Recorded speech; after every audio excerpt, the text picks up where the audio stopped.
السلام عليكم ورحمة الله وبركاته. ازيكم يا حبايبي؟ عاملين ايه؟ يا رب تكونوا بخير وبصحة وافضل حال، وربنا ما يحرمني منكم جميعا يا رب. ربنا يكون بخاطركم ويسعد ايامكم زي ما بتكبروا بخاطري كده على كلامكم الجميل اللي بقراه كل شوية كده في الكومنتات لما اكون زهقانة. ربنا يديكم الصحة ويجازيكم خير وما تحرم منكم ابدا يا رب، والقناة تكبر بكم يوم عن يوم. وبصراحة يعني أنا سعيدة جامد والله يا جماعة، لأن حاسة إن ربنا إن شاء الله يكرمني في القناة دي عن القناة بتاعت مطبخ بنت القرية. فالأمر في ربنا ثم في الناس الطيبة اللي بتدخل على قناتي. أتمنى تسمعوا معايا الفيديو لحد الآخر. فيديو النهاردة مختلف خالص عن أي فيديو. هكلمكم عن نفسي، أنا منين وجوزي بيشتغل إيه وكل حاجة تخص حياتي إن شاء الله، وعندي أولاد إيه. حاجات كتيرة إن شاء الله تعرفوها عني، لأن في ناس كتيرة سألتني وقالت انت منين يا نسرين وجوزك بيشتغل ايه. جات لي بعض التعليقات كده كل شويه بيجي لي سؤال جديد، فقلت بقى لا، لازم اطلع اقول لاخواتي وحبايبي كل حاجه تخصني. فاتمنى تسمعوا الفيديو معايا لحد الاخر، وقبل ما تنسوا كده حطوا له لايك. ربنا يجبر بخاطركم زي ما بتكبروا بخاطري. واتمنى من اخواتي وحبايبي اللي اول مره يدخلوا على قناتي البسيطه ديت يدعموني كده بالاشتراك واللايك طبعا. يلا كده نسمي الله ونصلي على سيدنا محمد عليه الصلاه والسلام. اللهم صل وبارك وسلم على سيدنا محمد وعلى اله واصحابه اجمعين. طبعا يا حبيبي، انا كنت عامله الفيديو ده يعني ايه، كنت طبعا ناويه اقول لكم اللي عايز يربي طيور يعمل ايه. طبعا انا كنت هنا عند بوكسه كده مليانه كركبه، طلعت منها الكركبه وبفرش الاول كراتين، وبعد الكراتين بحط تبن. وبصراحه ما ربيش الطيور غير في الايه، في الشتاء بس. فهسيبكم بقى تشوفوا كده ايه اللي انا بعمل ايه بالظبط عشان افرش للطيور بحاجات بسيطه خالص. لو انت مش عايزه مثلا، ما عندكيش تبن، ما عندكيش نشاره خشب، هتشوف انا عملت ايه وتلاقي الدنيا بسيطه خالص. طبعا البوكسه بصراحه انا انصح اي حد يجيبها، بس تلم له الكركبه بتاعت الشقه كده. الحاجات اللي لو انت مثلا زي حالاتي كده من ناس من ارياف، وبيجيلك حاجات بقى علب فيها بيض وشوله فيها رز وشوله فيها دقيق وحاجات كده، هتشوفوا كل حاجه ان شاء الله. طبعا كان لازم اقول لكم يا حبايبي انا بعمل ايه، علشان ما تقولوش ايه البت الهبله اللي عماله تدخل حاجات في البوكسه وتطلع حاجات من البوكسه وتقطع ورق وترمي ورق شمال ويمين. لازم احطكم معايا على الطريق واعرفكم انا بعمل ايه. فانا نظامي كده يا حبايبي، لما باجي اربي طيور بفرش كراتين. وطبعا اول حاجه خالص مشمع كيسه جامده كده. ما تروح عند اي حد تاجر بتاع ملابس هتلاقي عنده اكياس كبيره بتاعت ملابس كده قديمه، هاتيلك كيستين 3. بتفرشي الكياس الاول وبعدين تحطي كراتين، وفوق الكراتين بقى شويه تبن كده وشويه نشاره لو انت متوفر عندك. مش متوفر عندك يكفي الكرتونه، ولما الكرتونه بتتوسخ بتسحبيها وتحطي كرتونه تانية، وهكذا. الدنيا سهله خالص، مفيش اسهل من كده. وبصراحه يا حبايبي انا انصح اي حد يربي طيور في بيته لو هو ربنا موسعها ليه يعني وعنده مكان واسع، علشان تربيه الطيور في البيت رغم ان هي مكلفه بس حلوه، بتاكلي حاجه نظيفه عارفه مصدرها، بيبقى لها طعم تاني. لان بتحس انك عملت حاجه كويسه لاولادك، تعبت نفسك علشانهم، ما جبتلهمش حاجه مش عارفه مصدرها ايه، وفرت لهم فلوس. لان مهما يكون برضو مهما تخسري على الطيور برضو بتوفر معاكي فلوس، وانا مجربه ده وعارفاه كويس قوي. فالمهم يا حبيبي بقى اتكلم معاكم بقى عن نفسي شويه. انا طبعا معاكم اختكم نسرين. التعليم بتاعي ثانوي تجاري، دبلوم تجاره يعني. سني 42 سنة. عندي من الأولاد 4. طبعا الكبيرة بتاعتهم شيماء بنتي، ربنا يبارك لي فيها ويبارك لكم في عيالكم يا رب، في تانية كلية حقوق كفر الشيخ. حقوق كفر الشيخ ديت لسه فاتحة السنة اللي فاتت، فهي في تانية كلية دخلتها يعني، كانت قدمت في طنطا. ولما كلية حقوق كفر الشيخ فتحت رجعنا سحبنا لها الورق بتاعها وقدمنا لها في الحقوق بتاعت كفر الشيخ دي. لأن كله قال أول دفعة بيقبلها يعني إيه، وظائف، ويبقى لها يعني فرص كويسه في الوظائف وكده. هنا برضه احب اعرفكم بس الحته ديت، انا عندي رشايه كده حطها في البلكونه، برضه احب برضه ادوكم فكره كده. الرشايه بتاعت مواعين كانت عندي في الشقه القديمه قبل ما انقل في الشقه ديت. طبعا اي حد عارف المطبخ الالمونتال بيبقى له رشايه منه في كده، فكان عندي رشايات زي ديت فجبت واحده علقتها. بصراحه انصح اي حد يعلق رشايه في البلكونه، بتلمي لك حاجات كتيره. الرده، الولاعه، حاطه كراسه بتولعي بيها مثلا ورق عايزاه، حاطه بنزين بتعملي بيه فحم عايزه تشوي بيه. اي حاجه بتلاقيها لما الدنيا كلها من على الارض وشايلاها فوق كده في الهواء فبتريحك. انا بلم الجراكن بتاعتي البريل، بعملها في حبل كده واعلقها فيها. بصراحه لما لي كركبه ياما يعني، فانصحكم بكده. طبعا شفتها الكياس دي كنت جايباها من عند تاجر، بقطعها وافرشها في الارض كده زي ما انتوا هتشوفوا بالظبط. المهم يا حبايبي، شيماء بنتي تانية كلية ديت. بعدين بقى، طب اعرفكم برضه، بس اخر مره ان شاء الله اقطع الكلام معاكم باذن الله، ما تزعلوش بالله عليكم ولا تمشوا وتسيبوني، خليكم معايا لخير ودي ربنا يكون بخاطركم يا رب. نفسي القناه دي تتفعل بسرعه والساعات تكمل، انتوا عارفين يعني ايه 4000 ساعه. المهم اقول لكم دلوقتي، هنا طبعا البلاستيك ده يا حبايبي المتر كنت جايباها السنه اللي فاتت ب 100 جنيه.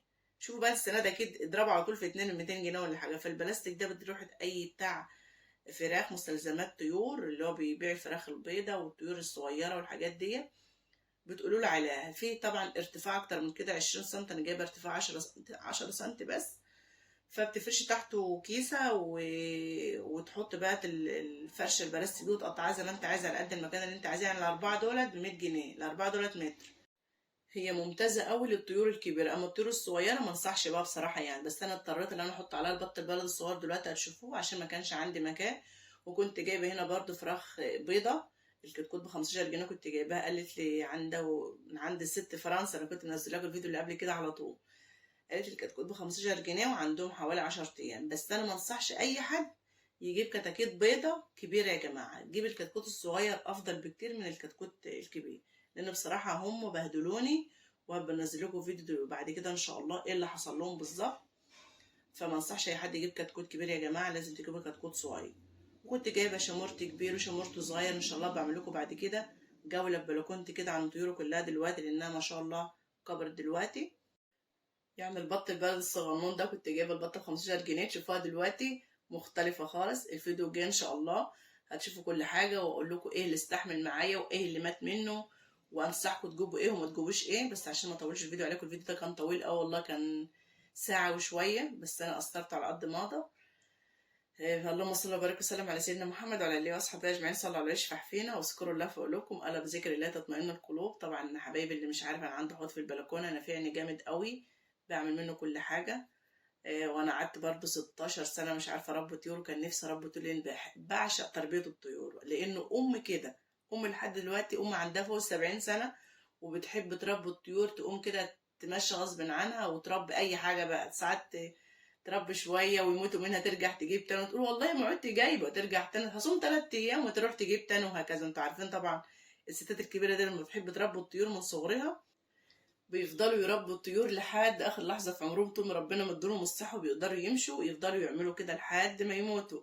حماتي كانت كده تنت تربي طيور لحد ما عدت 80 سنه، لحد ما خلاص بقت ما قدرتش قادره تمشي، فخلاص فاستسلمت. فوالدتي ربنا اداها الصحه وطول العمر بتقدر تمشي يعني، وكويسه طبعا اكتر من حماتي، فلسه بتربي. وانا طالعه من صغري عشان كنت بربي الطيور من صغري مع امي، فبحب الموضوع ده قوي. فكنت كل شويه اقول يا رب وسعها عليا، نفسي بقى يكون عندي مكان اربي فيه طيور. فالحمد لله والشكر لله بفضل الله، ثم بفضل حماتي ربنا اكرمني ووسعها عليا. وطبعا هقول لكم فيديو تاني بقى، مش عايزه احرق لكم الموضوع بصراحه.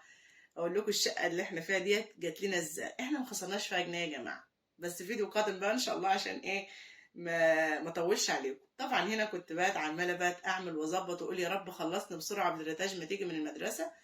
بس الدكتوره الريتاج خلاص شرفت، بتقول لكم ازيكم عاملين ايه يا حبايبي، وجايه بقى مستعده بقى فين الكتاكيت الصغيره، لان قالت لي هاتي كتاكيت صغيره. فجبت لها كتاكيته، بقيت لي لا انا عايزه الكتاكيت الصغيره التانيه اللي هي الصغيره البلدي دي. فهي مجرمة بصراحة في الطيور، تمسك الكتكوت ده وتبوس فيه، والبطة دي وتمسك فيها وتبوس فيها، بتغلبني بصراحة. وفي طيور بتموت بسبب ان هي تمسكهم وتلعب بهم، طبعا هي حرام عليها ان هي تمسك الطيور وتلعب بيها، بس ما بقدرش عليها يا جماعة بجد والله. بنت دماغها انشف من الحجر بشوية، يمكن الحجر يلين عنها شوية والله.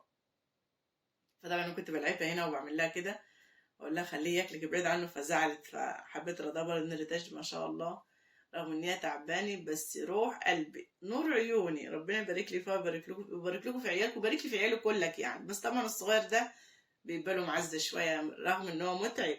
اكيد اي حد عنده اخر عيل متعب ومقرف، بس بنحبهم وخلاص. ربنا يبارك لنا فيهم ويرزق كل مشتاق يا رب، يا رب يرزق كل مشتاق بالذريه الصالحه يا رب. بالله عليكم كده وانتوا بتصلوا الدعوه ديت، اي حد نفسه في ذريه صالحه ربنا يرزقه بالذريه الصالحه. وليا اخت حبيبتي اسمها امل، يعني اتمنى كده وانتوا بتصلوا في قيام الليل كده تدعوا لها وتقولوا يا رب يا امل يا بنت امك وابوكي ربنا يرزقك بالذريه الصالحه عاجلا وليس اجلا بالله عليكم. طبعا هنا حبايبي بقى خلاص كده اسيبكم بقى مع الفيديو كده. انا كل شويه اقول هتكلم والفيديو اصلا نفسه اصلا كده في حاجات كده حبيت اوضحها لكم والله. انا قلت مش هتكلم غير عن نفسي، بس برضو لازم اقول لكم انا بعمل ايه برضو للي مش عارف برضو والله مش اكتر يعني. هنا طبعا كنت خلاص الليل قرب ولازم ادفي الكتاكيت، عملت الستاير، بعد كده اشوف انا بعمل الستاير وبعد كده ودلوقتي كنت بعمل الدوايه. البوكس حطيت فيها لمبه فوق ولمبه تحت ولمبه على البط البلد الصغير، وقعدت بقى عملت ايه كهربائيه كده، ومسكت المفك والبنزه واشتغلت وعملت ايه اللمض بتاعتي. اختكم شاطره ازاي اللي لسه محطش اللايك بقى يحط اللايك والوصل لحد الحته هنا يقول لي انت شطوره يا بنتي يا نسرين، عملت لمض الكهرباء لوحدك ومجبتش كهرباء ياخد له 50-60 جنيه على 5 دقايق.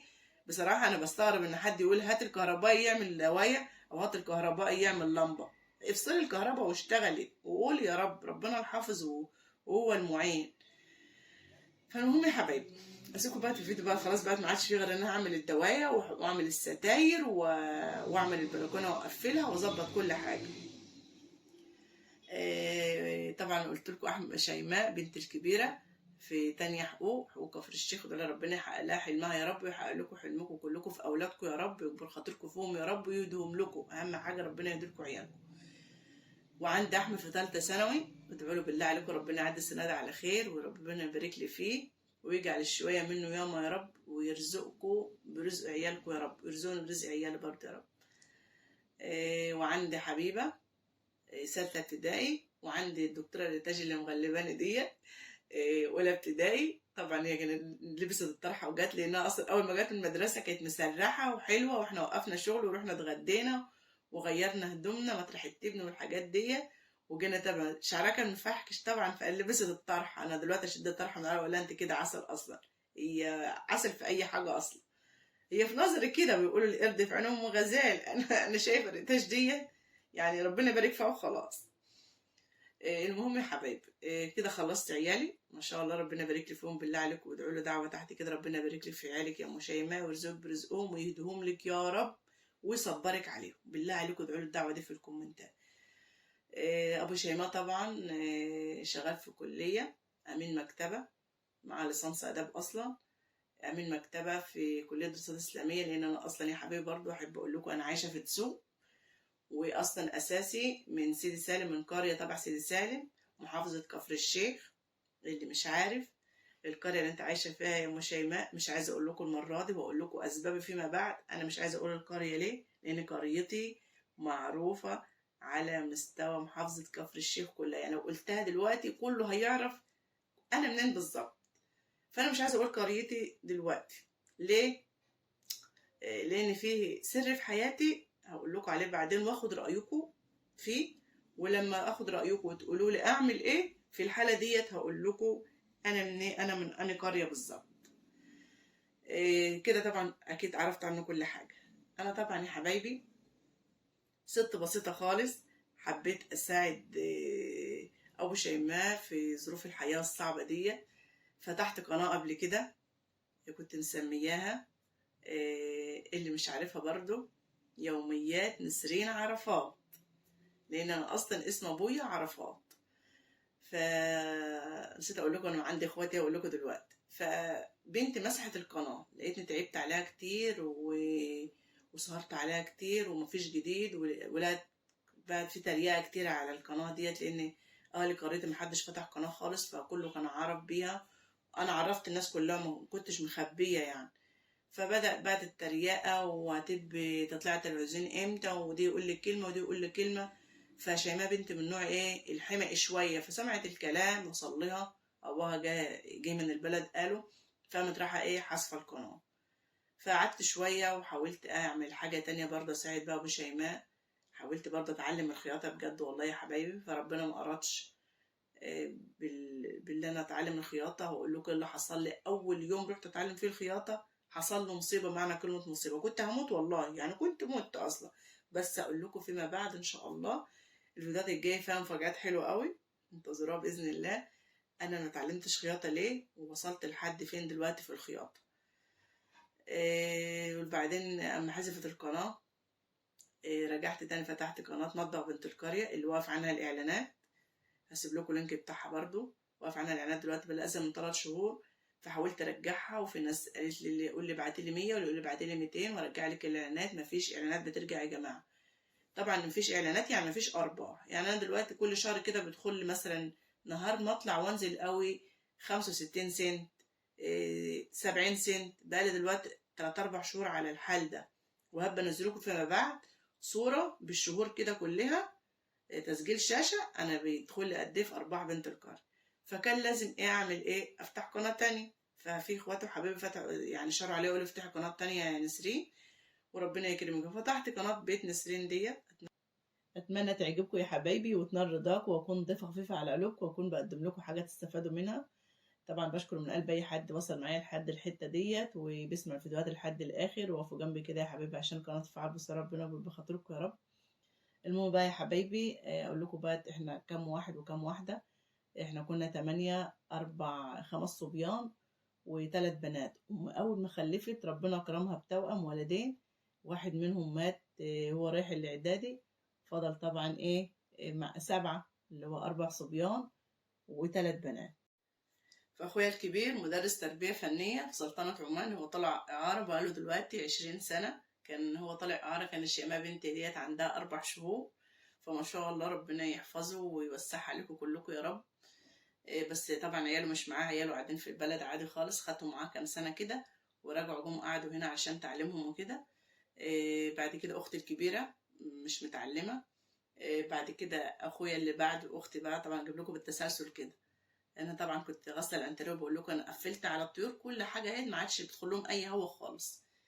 ايه رايكم بقى في شطاره اختكم؟ استاهل اللايك والاشتراك ولا لا؟ اكيد استاهل ان شاء الله. ربنا يديكم تحطوا اللايك، واللي لسه اول مره انا لسه ما اشتركش اكيد هيشترك بعد الفيديو الحلو ده. بعد بقى كده يا حبايبي، اخويا الكبير اللي هو التاني. التالت مدرس لغه عربيه. الرابع بيشتغل في مركز مرموق في كفر الشيخ. بعد ما اخد منه الاذن كده واقول لكم بقول لكم ان شاء الله. اخويا الخامس دكتور جامعي.